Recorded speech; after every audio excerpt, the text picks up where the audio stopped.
আমি দেশ বিদেশে ঘুরে ঘুরে জয় বাংলার গান। এক সময়ের বাউল গায়িকা যিনি যাত্রাপালা কাঁপিয়ে মঞ্চ কাঁপিয়ে সংসদ কাঁপাতে উঠেছিলেন আওয়ামী লীগের সাবেক সংসদ সদস্য ও সঙ্গীত শিল্পী মমতাজ বেগম। সোমবার রাত 12:15টার দিকে তাকে গ্রেপ্তার করে ঢাকা মহানগর গোয়েন্দা পুলিশ।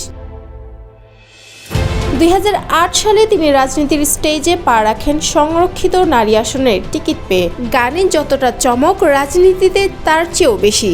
এরপর 2014 ও 2018 সালে এমপি হলেন নৌকার একক মাঝি হিসেবে। তবে নৌকার পাল হাওয়ায় উড়লেও মাঝি বোধ হয় ঠিক ভুলে গিয়েছিলেন। 2024 সালের নির্বাচনে নিজের দলেরই স্বতন্ত্র প্রার্থীর কাছে পরাজিত হয়ে বুঝলেন, এখানে হারলে গানের সুরে না, দলের ভাঙা কাঠে বাজে।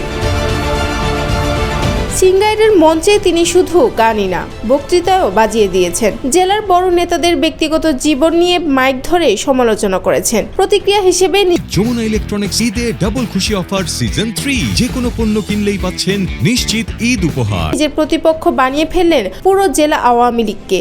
এমনকি নির্বাচনে প্রচার চালাতে গিয়েও ঢোল বাজালেন নিজের বিপক্ষে।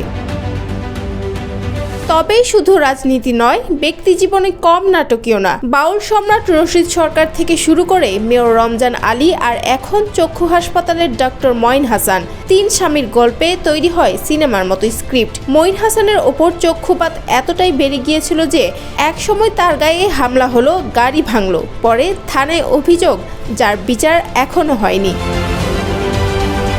রাজনীতিতে ঢুকে নিজের উপজেলা আওয়ামী লীগের সভাপতি হয়ে গেলেন নিজেই। সাধারণ সম্পাদক বানালেন প্রয়াত স্বামীর ভাগ্নেকে। মেয়র পদ রাখলেন পরিবারের ঘরে। এমনকি বক্তৃতায় বললেন, জনগণের ভোট আমি নিজেই ঠিক করি। সম্প্রতি তার গ্রেপ্তার হওয়ার পর ডিবি জানায়, ধানমন্ডির স্টার কাবাবের পেছনের বাসায় লুকিয়েছিলেন। হয়তো ভাবছিলেন চোরে চোরে মাসতুতো ভাই, আর রাজনীতিতে সবাই আপন ভাই।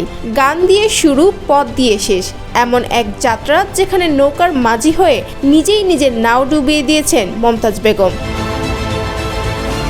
গত বছরের ছাত্র জনতার অভ্যুত্থানে ফ্যাসিস্ট সরকারের দেশ থেকে পালিয়ে যাওয়ার পর একে একে সব আওয়ামী নেতারা আত্মগোপনে যেতে শুরু করেন। আড়ালে ছিলেন মমতাজ বেগমও।